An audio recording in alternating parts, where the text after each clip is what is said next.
Thank you so much for the introduction. Let me just get this slideshow started here. Can y'all see my screen okay? We good? Great. All right. So yeah, thank you so much. Yes, I'm Kaitlyn Parkins. I am the Glass Collisions Program Coordinator at American Bird Conservancy. And at ABC, that means that I am one member of a four-person team that tries to address collisions from every angle that we can think of, including education for both the public and developing resources for people to use to prevent collisions, training architects, consulting on building design, policy initiatives, and materials testing. All of this I will touch on a little bit today, but I really want to focus in on this question, which is what can we do about window collisions? What personal actions, what steps can we take? So I'm going to start out by just talking a little bit about collision science, so we're all on the same page. And then we'll talk about the principles of collision prevention, and then the products and the steps, the exact steps you can take to prevent collisions at home, and then how we can try to scale up from having bird-friendly homes of our own to having full bird-friendly communities. So let's get into the science of window collisions. So first, I just want to talk for a second, what's a collision? And I realize that I use these terms really interchangeably myself. So I say bird window collision, bird building collision, or glass collision. And if a bird hits a building, typically it's not going to hit the brick wall of a building, it's hitting the glass. So these really all mean the same thing, which are these high speed, direct, often lethal collisions because birds are viewing habitat through or reflected in glass. There are other collisions. We call them maybe territorial collisions or territorial aggression. I've also seen the term window boxing used in a paper that was published recently where birds are attacking their reflection. These are highly annoying to people, but generally don't result in severe injury and death to the bird. And if you have one of these collisions, the solutions for the other type of collisions, our focus today, often won't work. What you'll need to do is entirely black out the reflection for that bird so it can't see itself until it moves on. But really, our focus today is the first on that list.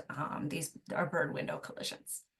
And so I asked at the beginning if folks could share their first experience with a bird window collision, because I like to start out by sharing my introduction to window collisions.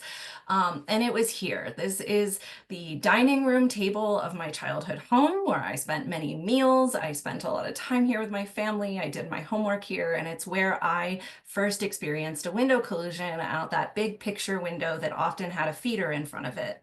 And it was a northern cardinal, and I heard a thunk, and I didn't know what it was. And my stepmom was like, "Oh, I guess a bird hit the window." And I ran outside and I found a northern cardinal, and that bird didn't make it. Um, and I was really sad, but sort of the prevailing attitude in my house was, oh, stupid birds, sometimes they hit windows and sometimes they make it and fly away and sometimes they don't. And that's just nature and that's just life. And so that's kind of the attitude I actually had about collisions for a long time. I thought it was sort of this one-off kind of random rare occurrence. But when you ask people whether or not they've experienced a collision, almost everyone has. And so it's hard to wrap our heads around the scale at which this issue must be happening for so many people to have had this same experience. And you've often heard the up to 1 billion birds die every year from collisions in the US alone. This is from a study by Dr. Scott Loss from 2014. And we used to say up to 1 billion, up to 1 billion, but now, as you heard in the introduction here, we say over 1 billion. And there's a couple reasons for that. One, the data from that study was found primarily from carcass surveys, volunteers walking around looking for dead birds. And we now know that many carcasses are taken by predators before they're even found. And that study didn't include injured birds that were taken to rehabilitation centers. Um, And recent studies have shown that, this number is likely much bigger because in many cases, less than 10% of birds that hit windows actually leave evidence behind. And so carcass studies are picking up only a tiny fraction of the birds that are actually hitting windows. And that begs the question, what happens to the birds that don't die immediately? Those birds that are taken to rehabbers or those birds that do fly away? And when I was working at NYC Bird Alliance, I had this question, and I was fortunate enough to have a grad student that was interested in investigating. And so, as Amy mentioned, we published this paper finally earlier this year, Rehabilitation Outcomes for Collision Victims in the Northeastern US, where we looked at rehab records for collision victims from 6 states in the Northeast. And we found a couple things. We found that collisions are gradually lethal, which means birds are often in care for a couple days before they pass from that collision. Head trauma and concussion was one of the primary, or tended to be the primary injuries. And mass was correlated with release rates, so bigger birds were more likely to survive and be released. But the really big takeaway was that ultimately 60% of all the patients died in care. And these are birds that are in rehab centers receiving the best standards of care, far more care than a bird that is left on the ground or that doesn't go to a rehabber. And so we went back to the Dr. Scott Loss's study and looked at the number of birds he excluded because they were taken to rehab with unknown outcomes, and then added 60% of those birds back in, which is how we got to over 1 billion birds on the high end die each year from collisions. And the question still remains, what are the outcomes for birds that actually survive but are not taken into care? It's possible on one hand that those birds that fly away right away are slightly less injured. So maybe they have a better survival rate, but at the same time, they're not receiving anti-inflammatories. They're at risk of being picked up by predators. So it seems likely that many of those birds are not surviving as well.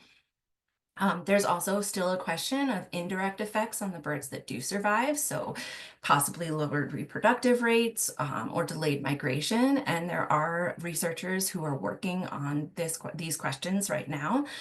So hopefully we'll have some answers soon. And our main takeaway is really we can't rehab our way out of this issue. Rehab is really critical, and the birds that can be rehabbed should. We want to give these birds the best chance, but we really need to focus on preventing this problem in the first place instead of just providing care for the birds that do hit and expecting that they'll be okay. So, some basics about collisions. First, which buildings are the worst? And you might expect me to say, okay, which of these buildings is the worst? And you'd say probably the one on the right because there's so much glass. But actually, both of these buildings are quite bad for birds. There tends to be an association between collisions and high-rise buildings because there are often these mass collision events at skyscrapers, and they get a lot of publicity. But in fact, 99% of all collisions take place on homes and low-rise buildings up to 11 stories. And the actual breakdown from Dr. Loss's paper is that 56% of collisions happen on low-rise buildings, 1 to 11 stories. 44%, so almost all the remaining collisions happen at homes, 3 stories and below, residences, 3 stories and below, and less than 1% occur at high-rise buildings over 12 stories.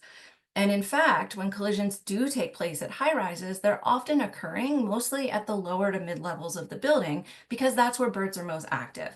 It's sort of like you're most likely to get into a car accident when you're close to home, where birds are most active in flying around. They're in vegetation, they're seeking food and shelter, and that's where they're vulnerable to collisions. And just to highlight how homes can really be an issue for birds, even if they don't have much glass. This is a bird that I found. I was sitting on a porch with my grandmother actually in New Jersey, and we heard this thunk. And again, I guess I'm not used to the sound, but I was like, what was that? And she said, oh, that sounds like a bird hit a window. And I was like, okay, first of all, I'm going to come back and we're going to talk about why you know that sounds so well, but I'm going to go find this bird. And I found this kingfisher across the street. And this is the window it hit. That center, small, square window above the garage is the window that this bird flew into.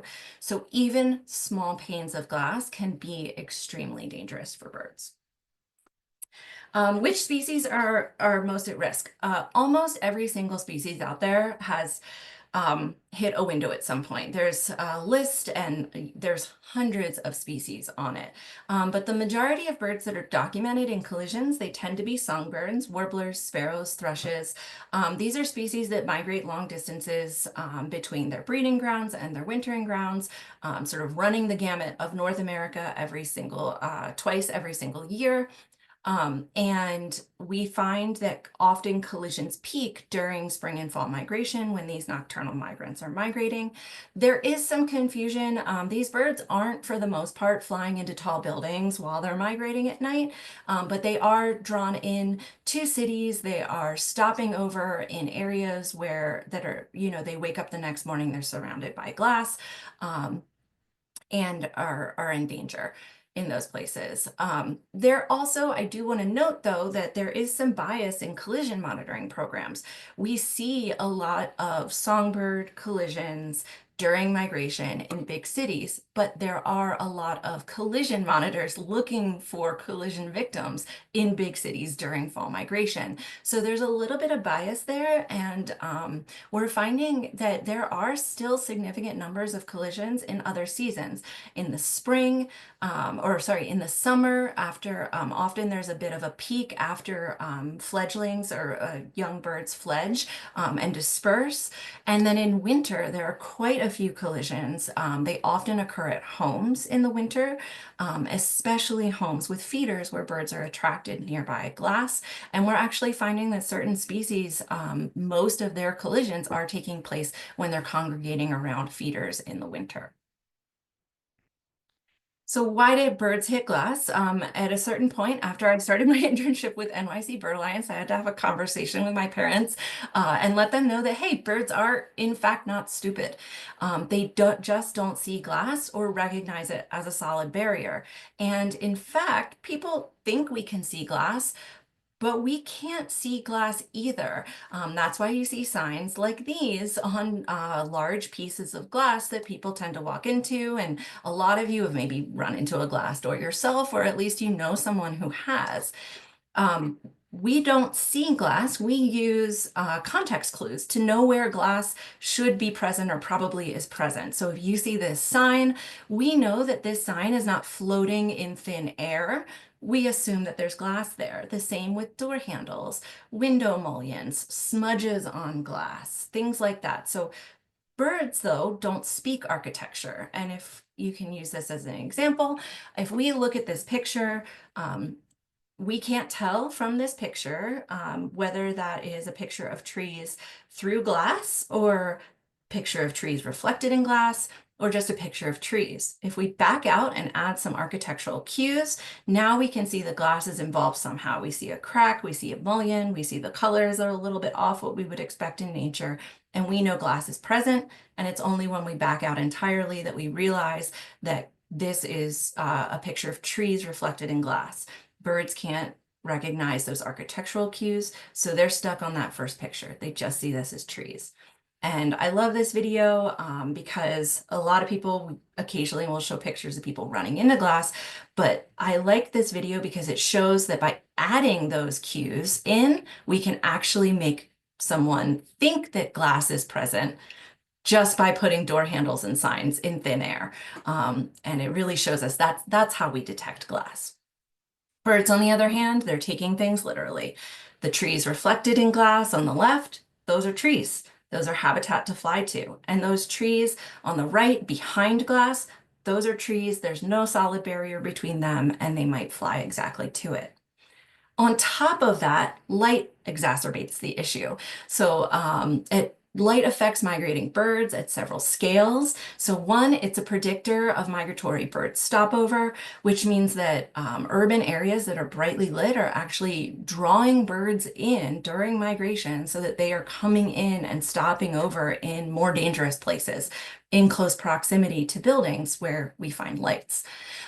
Beacon type lights can attract and disorient birds. A modern example would be the 9/11 Memorial Tribute and Light that is monitored by NYC Bird Alliance. But this has been documented back more than 100 years at lighthouses, where on foggy nights, birds would circle and circle in the lights until exhaustion.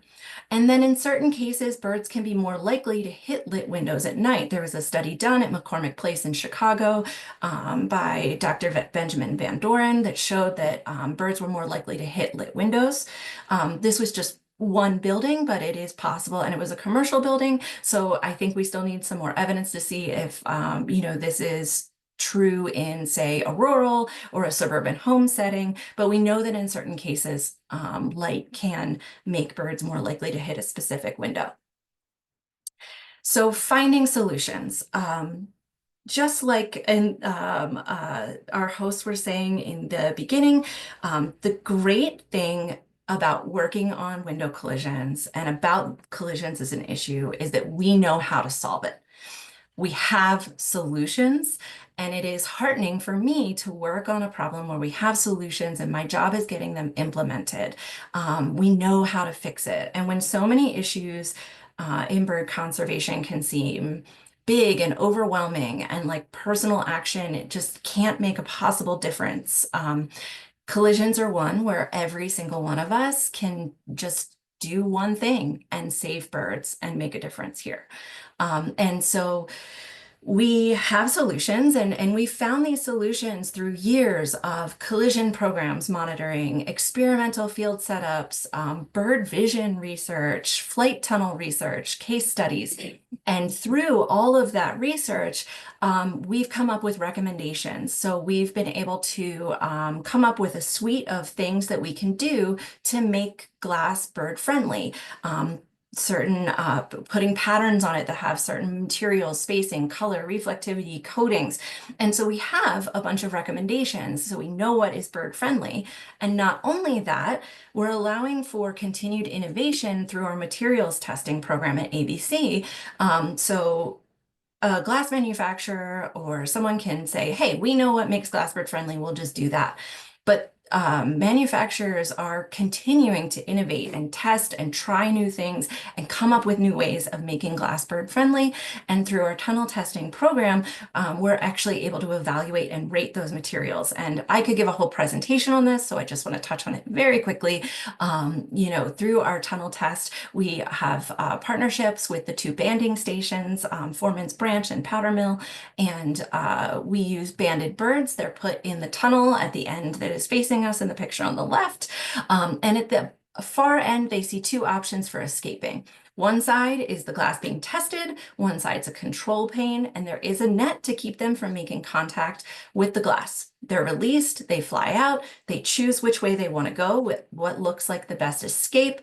And we can use this binary choice test to see if birds are actually choosing to avoid glass and fly through clear glass instead. And we can essentially use that to develop a rating system for materials. There's tons more information on our website about this and some videos on YouTube as well showing how the tunnel works if you're interested in more information. So I just wanted to highlight it though, because the continued innovation and the development of the market of bird-friendly materials is really incredible. It's just growing at such a fast rate, and it's really exciting to see. All right, our next section, the principles of collision prevention. So a little bit later, I am going to go through and name a bunch of products you can use. But if you understand the principles of collision prevention, you can actually DIY solutions on your own. So how do we make glass bird friendly? We can make pretty much any glass bird friendly, even this building here, which I have to be honest is a very distressing building for me to look at. But even a glass box can be bird friendly. We make glass, I hear the term used a lot, and I actually have been trying not to use it as much myself, make glass visible to birds. we're actually not making glass visible to birds. We're putting markers on the glass that birds see and avoid. The birds still don't know glass is present. We're not teaching them to recognize glass. If you take the markers off, they're still going to fly into the glass probably. But the markers themselves are a solid barrier that birds are avoiding. And so what we need to think about in making glass bird friendly is what makes the elements of these markers, what makes the elements of the pattern visible to birds so they see it and they have time after they see it to divert their flight path and fly away from that glass. And we can use principles of bird vision and bird behavior to figure out or to know what can make those markers visible to birds. So if we think about bird vision, our eyes are in front of our heads. We're focused on what's in front of us. Birds, eyes, at least songbirds mostly, eyes on the sides of their heads. They're really focused more on what's beside them and even behind them. They have a big blind spot from the beak in the front of their eyes. So they're really seeing the world more as something they're moving through, whereas we see the world as something in front of us. Birds can also see different colors than we are. Some birds can see UV. And one way in which human vision is better than bird vision is in contrast sensitivity. So if we look at this, we can see these lines, these alternating lines, and at a certain point, they kind of fade all to gray for us. They kind of, instead of being lines, they're just one big blob of gray. Birds start to see that gray far before we can. So we can distinguish differences between subtle color changes, so between dark gray and light gray, whereas birds, it might just look all the same. So that contrast sensitivity is important. And then, of course, bird behavior. A bird that is navigating open skies is probably likely to be much more focused on maybe a predator behind it or something else, whereas a bird that is flying through a cluttered pathway might be more focused on what's in front of it and navigating tight spaces. And we know that bird species can really fly in some pretty incredible tight spaces, like the barn swallow pictured on the right. And so we put all that together and we can make rules for collision prevention. What makes those elements in the pattern visible to birds? Number one, spacing. Elements of the pattern need to be spaced close enough so that birds don't think they can fit in those spaces. You can have something on a window and birds might fly to either side of it or around it. So you need each of those elements to be close enough together that the bird says, solid, solid, solid, solid. I can't fit in between. I'm going to avoid this completely. You might have heard the 2 by 4 inch rule in the past. So I try to put my hands up like this. If you imagine a bird and wings, you can see like maybe our vertical lines could be this far apart, but our vertical lines could be further apart than horizontal lines to kind of keep birds from fitting through. But we found with the 2 by 4 rule that tiny birds like kinglets and hummingbirds were still colliding with glass because they thought they could fit in those spaces. So we minimize that. We put a 2 by 2 rule together. And if we make glass safe for hummingbirds, for the smallest bird species, then it's going to be safe for all the birds bigger than them. So 2 by 2 rule is the spacing guidelines. Color. High contrast. So again, with that contrast sensitivity, if your lines are very translucent, if your pattern is kind of gray and blends in with the background, birds may not be able to see it. So we recommend white or black for a fairly high contrast pattern that birds can see from a distance and see in enough time to divert their flight path. I personally like white. Some people like black. It kind of depends also on what the reflective background you have in your window is. And the next picture will show that a little bit. And then size, a minimum of 1/8 inch for lines and 1/4 inch dots. So if we look at the pictures here, we've got lines on a window that has kind of 2 different backgrounds, the plain blue sky and the very complex trees. On one side, the lines are going to vary. They're going to vary in width from left to right, so narrow to wide, and they vary in opacity from 25% opaque to 100% opaque on the right. The lines are more visible on the plain background versus the complex background. The wide are more visible than the narrow, and the opaque are more visible than the transparent. So all these things are working together to make this visible for birds. You can see that, if you have a plain background like the blue sky, you can kind of get away with a more translucent or a narrower line. But if you've got something complex like those trees, um, the lines start to blend in really quickly. And so you need something that's a little higher contrast, a little thicker, a little more opaque. So we put all these things together, and then there's one other important rule, and that is that these must be on the outside of the glass. On the left and on the right, this is the same window with a reflection on it with alternating white and black horizontal stripes on the interior and exterior of the window.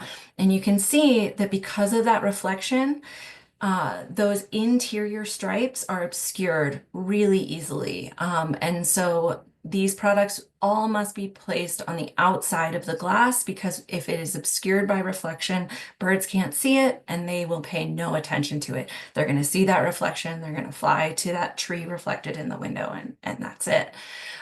So our rules for collision prevention: 2 by 2 inch spacing, 1/8 inch lines or 1/4 inch dots. And the 1/4 inch diameter dots can also apply to other shapes, similar shapes. We do encourage people to get creative, not just use dots and lines. High contrast is good.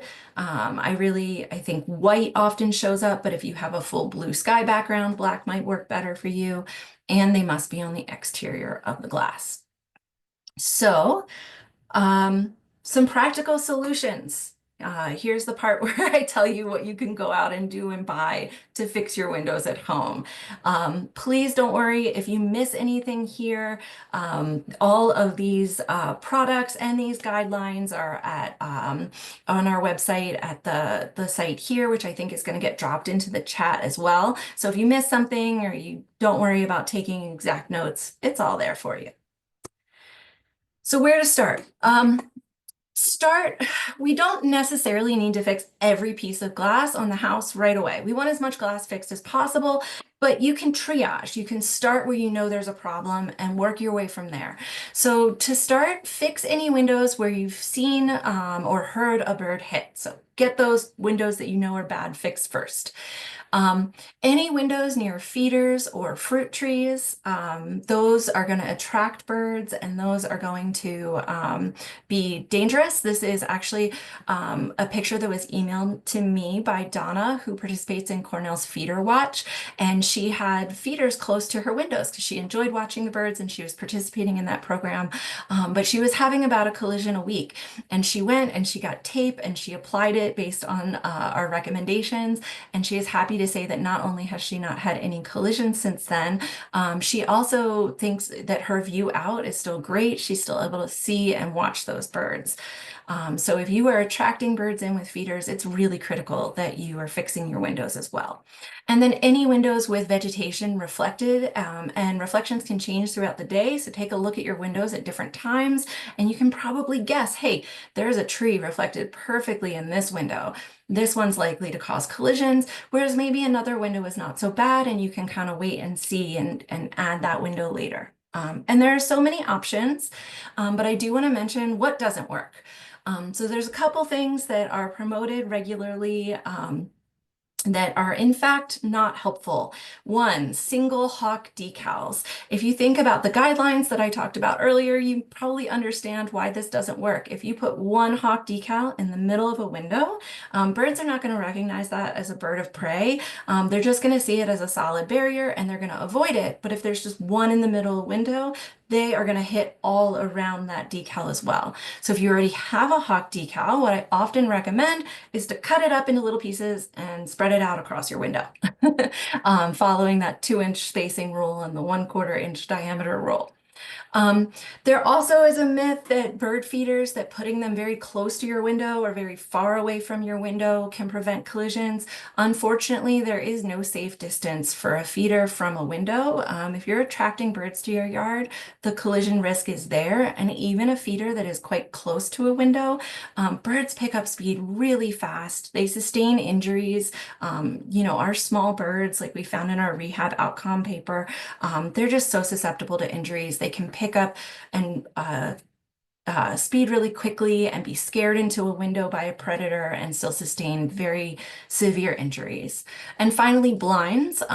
Closing blinds might work if your situation is where birds are like seeing through one window and another and trying to get to the far side. But often closing blinds actually just intensifies reflections. So blinds typically are not a good solution. What are the good solutions? Insect screens. Insect screens, if your house has insect screens on it, you are good to go. If you can add insect screens, that is a great way of preventing collisions. It cuts that reflection, and is just a really great and easy way to make your home safe. Tempera paint, probably, and I guess I'm going to go from sort of easy DIY, cheapest, to maybe more complex and a little more expensive here. The quickest, easiest way actually is probably going up and just putting soap on your windows and like making them dirty and cutting the reflection. But you can also go out with tempera paint and freehand design. This is also a great option, even if you don't want your window to look like this forever. You can very quickly go out and do this in the meantime while you're looking at other options. And you don't need to be an artist. You can get a stencil and just stencil right over that window. This is what I did. I have shed windows. I moved in. They're super reflective. I have a bird feeder. So this was the very first thing I did. And I had plans of putting something else up. And, they're out on my garden shed. And I was like, you know what? This looks nice. And I just wash it off and redo it maybe once or twice a year, and we're good to go. Here's another example. This is template or stenciled tempera paint. Acopian bird savers. Acopian bird savers are a great option. You can buy them online or you can DIY them. They are essentially parachute cord hung in front of windows.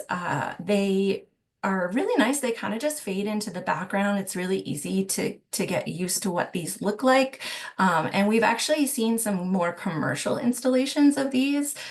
Used to be something you'd see a lot on home windows and nature centers, but it's becoming a much more common solution that folks are using.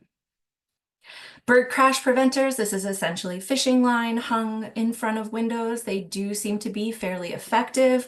They are something you need to keep up with as the fishing line can deteriorate in UV light, and so they'll need to be replaced. And of course, you are putting more fishing line into the environment, but they are a good option and they aren't visually obstructive, which is great.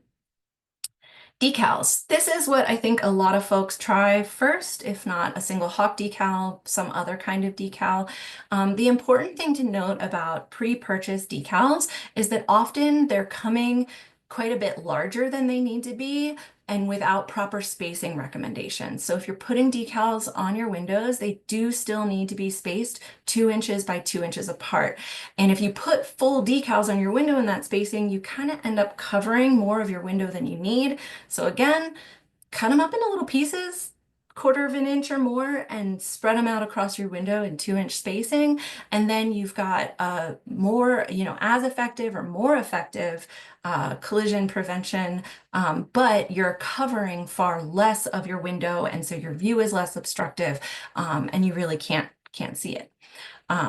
If you like lines, tape is a great option. This is ABC bird tape on a window. You can combine it with decals. You can get creative with it. But really any kind of tape works. Other Kaleidoscape, I believe, sells a tape product as well. Here's some more pictures of tape. I will say that these are old pictures, so those lines are a little further. I think that's 4-inch spacing there. I would like to see those lines be a little bit closer because you could still get small birds hitting. And this again is the picture from Donna that I showed earlier. She actually used art tape. She bought art tape online. She says it worked great and it holds up pretty well. There's a product called Feather Friendly. They have a DIY option. Feather Friendly is a vinyl dot. So you put it on kind of like a full film and then you peel off the backing and just the dots are left and they're spaced appropriately. They have a single strip of dots and I think you can also buy like a strip of maybe 3 dots in a row so you can cover your windows a little more quickly. Feather Friendly is very aesthetically pleasing, especially if you like the dot look. And when you're inside, they really disappear. Kaleidoscape is another good option. They're white product. If you've ever been on a bus and the bus is sort of from the outside, you can't see in, and there's usually something printed on it, but from the inside, you can still see out because it's perforated. That's kind of essentially what this product is. It works really well at also reducing solar gain, so cooling. Yeah, it's a great collision prevention product. As you can see, it completely cuts that reflection. And this is actually one of the things that will stop both the collisions we're focused on today and the territorial collisions that I was talking about earlier, because it totally cuts that reflection. So this is Kaleidoscape White. Kaleidoscape is a brand, I believe also has some tape and some dots similar to the Feather Friendly product available on their website as well. Feather Friendly also has a commercial product. So this would be a full film that generally is installed by a professional, but it is a great option for commercial or for if you have a home that needs a lot of coverage, you can hire someone to install this for you. Bird Divert is a UV product. So Bird Divert is essentially like Feather Friendly, sort of the dot pattern spaced appropriately, but it's a UV dot instead of a white dot. It is pretty invisible. I would say it kind of looks like a water droplet on the window, as that's my opinion, what I think it looks like. And so you have a pretty good view, but I do want to add a big disclaimer for UV. It's not the right solution everywhere. One, not all birds can see UV. So for birds of prey, for pigeons, doves, they don't see UV. It's like there's nothing there for them. Second, not all locations are appropriate for UV solutions. It has to be getting UV to be able to reflect UV back to the bird so that they can see it. So shady locations, under awnings, places that just aren't getting a lot of light, really not great UV solutions. If you have a really brightly lit window that gets hit by sun all day, it might work for you. But I do recommend caution in evaluating whether a UV product is the right one for you. Solex film, Solex, if you prefer stripes to dots, Solex is has a couple different vertical and horizontal stripes. This is a full film that goes over the window. So I know folks who have had window washers install this for them. It's a great solution. I love the stripes. The stripes really tend to blend in. In my opinion, I just think they look nice. Netting is an option. I do urge caution if you're going to use netting, because if your netting gets loose, it can actually harm birds, to entangle birds and kill birds. And so if netting is installed, it can work, but it needs maintenance to make sure that it's still working and not causing harm. And you can cover your windows. Solar shades and other exterior blind type options are really great. And then finally, lights out. I always recommend lights out in conjunction with bird-friendly glass or retrofits, not instead of. At home windows, really, our collisions are mostly happening in the morning and during the day. And so even if we turn our lights out at night, you're not necessarily preventing those daytime collisions. So we'd love to see you do both. And we recommend Dark Sky International for resources on this. And I'm running low on time. I'm going over a little, so I'm just going to run really quickly. This again is the website where you can find all that info. Through this part, scaling up, going from a bird-friendly home to a bird-friendly community. I recommend getting involved with local organizations. These are just a couple in the Northeast. Lights Out Connecticut, obviously Connecticut Audubon. Yale has a great program. Maine has a great program. New York City has a great program. These local Audubon chapters, ornithological societies, universities are always often looking for advocacy volunteers, for collision monitoring volunteers, and it's a great way to get involved. You can always report a collision no matter where you are using one of these databases. iNaturalist, dBird is a great option. Global Bird Collision Mapper is a great option. I recommend contacting your local organization working on this issue and seeing if they're collecting data using one of these databases, and then you can report collisions to it wherever you find them. You can advocate for retrofits, by monitoring and educating building owners. This is a hotel in New York City where retrofits were put in place after a couple years of efforts. And of course, if you've been following McCormick Place in Chicago, this building was monitored for decades, killed tens of thousands of birds, and it took a lot of effort over many years and then one really bad night, and they have installed feather friendly, and this is $1 million renovation of this building with feather friendly, and so far it seems that it has been incredibly effective in reducing collisions there, or almost eliminating collisions there. If there's a new building being built, you can always advocate for bird-friendly new construction. This is the Milwaukee Bucks Stadium. My coworker, Brian Lenz, and a coalition in Milwaukee advocated. He called himself a lovable pain in the ass for years.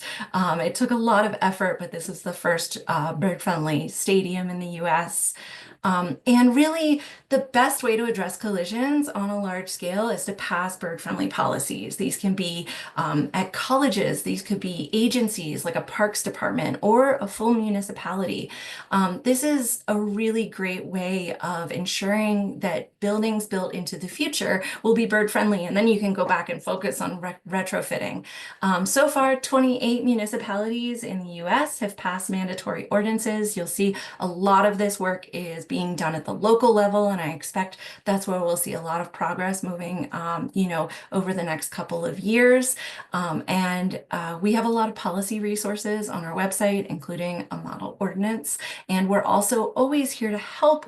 My email is up there. The whole collisions team at ABC is we're here to be a resource for people who are looking to make a difference in their communities. If you have questions, if you have ideas, please reach out to us. Visit birdsmartglass.org, where all of our resources are. And thank you so much. Sorry for going over a little bit, but hopefully we have some time for questions. Thanks. Kaitlyn, thank you. I didn't mean to make you rush, and we definitely have time for questions. Great. I've been going through the chat and picking out a few. And one of the things I was wondering is, by the way, that was great. I mean, that was there's not many questions because you didn't leave anything unanswered, but we did get a couple. I wanted to ask you about retrofits. Are you seeing signs of improvement? Are more places doing retrofits? And sort of related, is any of this stuff included in so-called LEED architectural standards? Yeah, I'll answer the lead part first. So there is a lead credit for bird deterrence, and it is based. It's a great credit. There's actually legislation out there that requires buildings to be built to the standard for that credit.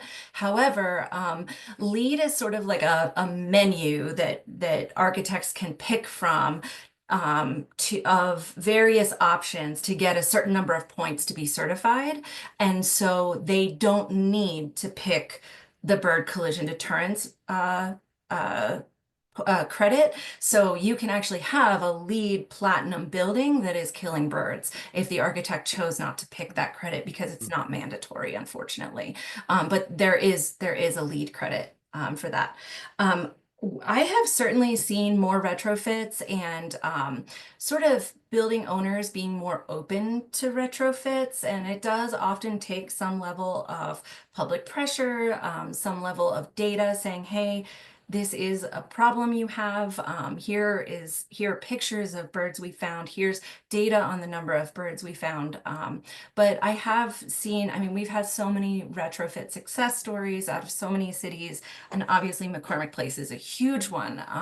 So I'm very happy to see. And as more options become available, as there's more innovation in products, and as the price of those products come down, we're seeing building owners and managers being far more open to it. And the one cool thing I really like to see is signage that goes alongside a retrofit that explains to people why the glass looks the way it does. Because I think aesthetics are often a big stumbling block for people who maybe don't care as much about the birds and they just don't want their building to look ugly. But people get used to what it looks like. And often, if you explain why it looks the way it does, people are actually really happy that that retrofit is in place. Yeah, that's very interesting. A couple of years ago, um, we visited the Clark Art Institute in Williamstown, Massachusetts, and there's a new glass corridor from the old building to the new building. And as we walked through it, I thought to myself, what's all this stuff on the windows? And then I realized, of course, it's to stop bird strikes, but there was nothing that explained it. It would have been much better and much more educational had it been there. So somebody asked a question about screens. Actually, a number of people anticipated um, your slide about screens and asked about it, but the subsequent question was, do screens prevent strikes, or do they just make them less deadly, or both? They prevent strikes often by eliminating any reflection that a bird will see in the window or through the window. So the birds are far less likely to fly towards the window because there's nothing there for them.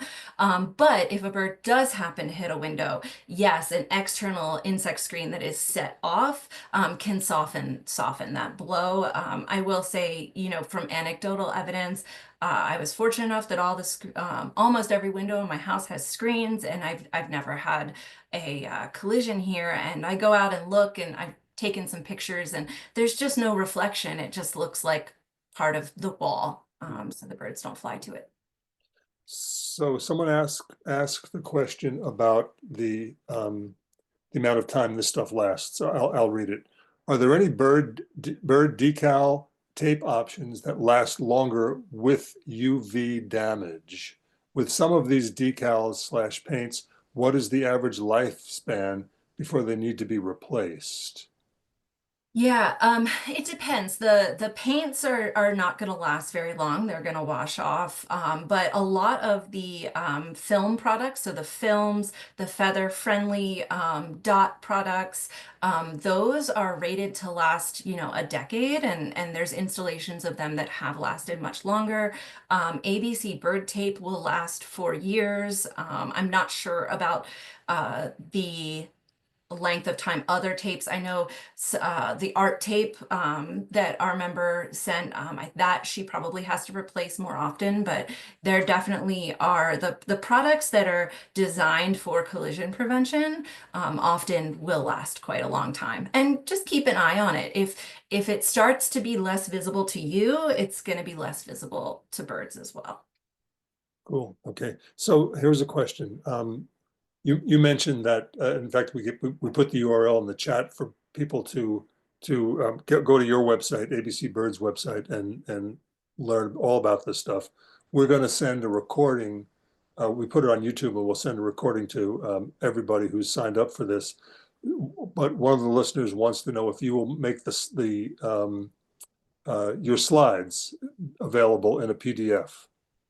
I'm happy to do that, and I can send it to you folks if you'd like to send it out. Not a That'd be problem. great. I would love to. Yep. Yeah. Terrific. And here's a question about outdoor lights at night. I'm not sure if it's exactly your area, but maybe. The question is nighttime outdoor motion sensor lighting to reduce interfering with birds. I've seen different colored lights in nearby highways and wondered if it was part of a study on this. Yeah. So yes, generally we recommend, and Dark Sky International, other organizations recommend warmer colored lights for birds. We don't have any data on exactly what that temperature is. Like there is no temperature where we can say, hey, this color doesn't affect birds at all. And so color is sort of, I don't want to say the last thing you should be worrying about, but I would really focus on having lights off at night. On motion sensors are excellent, excellent. Generally they recommend setting a timer for them to go off after about 5 minutes or so. So yeah, we want to minimize the amount of light that we're using entirely, have it off at night as much as possible, use motion sensors where it's necessary, shield it downwards where it's necessary, and then color is also great, but sort of, not the first thing you should worry about, if that makes sense. And Dark Sky International has great guidelines on that. So you folks, you were involved in the study published last year that resulted in an upward estimate of the number of birds killed. Mhm. Has anybody done any kind of estimate, even like a sliding scale on how much good in terms of numbers we can do if certain numbers of us take these actions? Like what will it mean to birds? That's a great question. I know people have done some like back of the envelope if if this many houses if every house kills on average this many birds and this many people fix their windows of their house, we could save this many birds.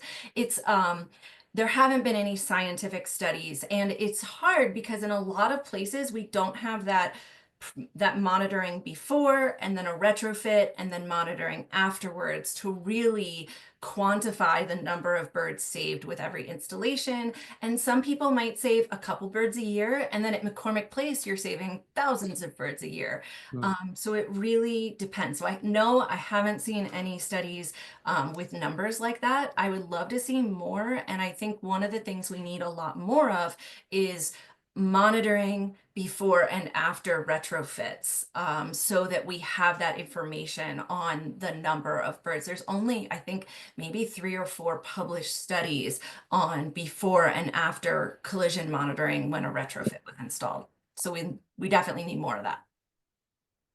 Okay. I don't have any more questions, and I don't see any more questions in the chat, and we've gone exactly an hour, which is terrific. So I am going to step away and ask Joyce to get back on. And Kaitlyn, once again, thank you. This is so great. Thanks for Uh, the opportunity. I really I, appreciate it. yeah, I can't wait to share this with more people. Joyce, thanks. It's up to you now. Great, thank you. Caitlin, thank you so much. Tom, Amy, thank you for being part of this presentation. It's given us so much to think about. So much information. As Amy said, Fairfield Nature Center is going to be demonstrating, modeling some of these options. And so we certainly hope that you'll be stopping by. We'll get you more information about that. As Tom said, we'll be getting a copy of this whole presentation. I want to thank everybody for joining us today. You really make all of this happen. You really inspire us to keep doing more of what we're doing, more of looking for more ways to protect birds, sharing more information with you about how to protect birds. And we just have more of an impact because of that. If you haven't signed up for the rest of Young, Gifted, and Wild, I encourage you to do so. On February 20th is our next one, and it's on stopover ecology and conservation for migratory land birds. And I certainly look forward to seeing you there. On behalf of everybody from Connecticut Audubon Society, I want to thank you. Please have a pleasant day.